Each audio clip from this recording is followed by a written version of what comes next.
سلیم صافی صاحب، آپ کی اس کے اوپر کیا رائے ہے؟ دیکھیے، اصل میں جو تبدیلی آئی ہے پاکستان اور امریکہ کے تعلقات میں، اور پاکستان کی پوزیشن اگر وہاں پہ بہتر ہوئی ہے تو یہ کوئی انسٹیٹیوشنز کی سطح پہ نہیں ہوئی ہے، بلکہ خود اس میں کہا بھی گیا ہے کہ اس کا اصل عامل جو ہے وہ ٹرمپ کی ذات ہے،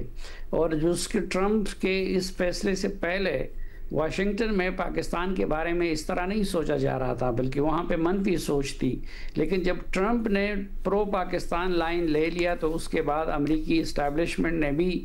وہ دھیرے دھیرے وہ پرو پاکستان لائن لے لی ہے۔ ہمیں یہ حقیقت مد نظر رکھنی چاہیے کہ پاکستان اور امریکہ کے تعلقات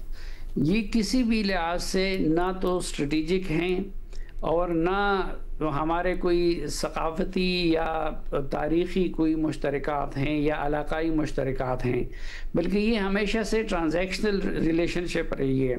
آپ دیکھیں کہ کولڈ وار کے دنوں میں پاکستان اور امریکہ کی بڑی قربت رہی، لیکن جو ہی کولڈ وار ختم ہو گیا تو امریکہ نے پاکستان سے تعلقات منقطع کر دیے تقریباً، اور پاکستان پہ پریسلر امینڈمنٹ کے تحت پابندیاں بھی لگا دی۔ اس کے بعد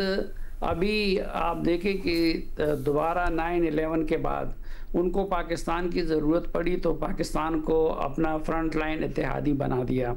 لیکن جو ہی افغانستان سے امریکی نکلے تو انہوں نے پاکستان میں دلچسپی لینا چھوڑ دیا۔ دوسری طرف خود اس دوران جبکہ ان کی فوجیں افغانستان میں تھی اور پاکستان ان کے ساتھ تعاون کر رہا تھا، اس دوران انہوں نے انڈیا کو اپنے اسٹریٹجک پارٹنر کی حیثیت دے دی، اور انڈیا کے ساتھ وہ چین کو کاؤنٹر کرنے کے لیے پلاننگ کرتا رہا، اور یہ باتیں سب پہ آیا تھی کہ امریکہ نے انتخاب کیا ہے پاکستان کی بجائے انڈیا کا کہ وہ چین کو کاؤنٹر کرے۔ لیکن اس حساب سے جو توقع وہ کر رہا تھا، ظاہری بات ہے انڈیا بھی اپنے آپ کو ایک بہت بڑی طاقت سمجھتا ہے، تو انڈیا نے اس تیزی کے ساتھ یا اس صورت کے ساتھ ڈیلیور نہیں کیا جو امریکیوں کو توقع تھی۔ اور اسی طرح پھر جو کی رول پلے کیا، وہ ظاہری بات ہے کہ ڈونلڈ ٹرمپ کی جو خارجہ پالیسی بھی ہوتی ہے وہ زیادہ تر ان کی ذاتی خواہشات اور پسند ناپسند کے تابع ہوتی ہے۔ تو پاکستان اور انڈیا کی جو جنگ ہوئی تو اور ٹرمپ نے اس کے جنگ بندی میں کردار ادا کیا، تو پاکستان نے ان کو کریڈٹ دے دیا، اور وہ چونکہ اس پہ بہت خوش بھی ہوتے ہیں، اپنے آپ کو ایلیجیبل بنانا چاہتے تھے نوبل پرائز کے لیے، تو پاکستان نے تو ان کو کریڈٹ دے دیا، لیکن انڈیا نے اس حوالے سے خاموشی اختیار کی، اور ایک یہ انڈیا سے ان کی ناراضگی کا باعث بن گیا۔ دوسرا، پاکستان نے اپنی طاقت منوا لی اس جنگ میں، تو امریکہ کو یہ احساس ہو گیا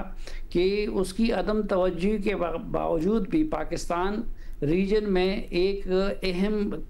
پلیئر اور کردار آج بھی ہے۔ اسی طرح پاکستان اپنی حیثیت کی وجہ سے، مسلمان ملک ہونے کی حیثیت سے، ایٹمی پاور ہونے کی حیثیت سے، اور ایک فوجی طاقت ہونے کی حیثیت سے،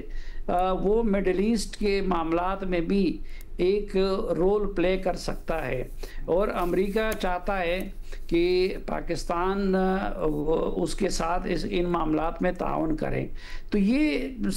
کچھ چیزیں ہیں جس کی وجہ سے اس وقت ڈونلڈ ٹرمپ خصوصاً پاکستان پہ مہربان ہیں، اور ان کے دیکھا دیکھی امریکی اسٹیبلشمنٹ اور امریکی ادارے بھی ان کا ساتھ دے رہے ہیں اور پاکستان کے بارے میں ایک پازیٹیو وائبز بھیج رہے ہیں۔ لیکن ہمیں یہ بات یاد رکھنی چاہیے کہ ایک تو ٹرمپ کا بھی کچھ پتہ نہیں چلتا کہ کس وقت وہ یو ٹرن لیتے ہیں، لیکن اگر ٹرمپ یو ٹرن نہیں بھی لیتے تو خود دائمی طور پر جو اس چین کا جو ابھرنا ہے، تو چین کے کنٹیکسٹ میں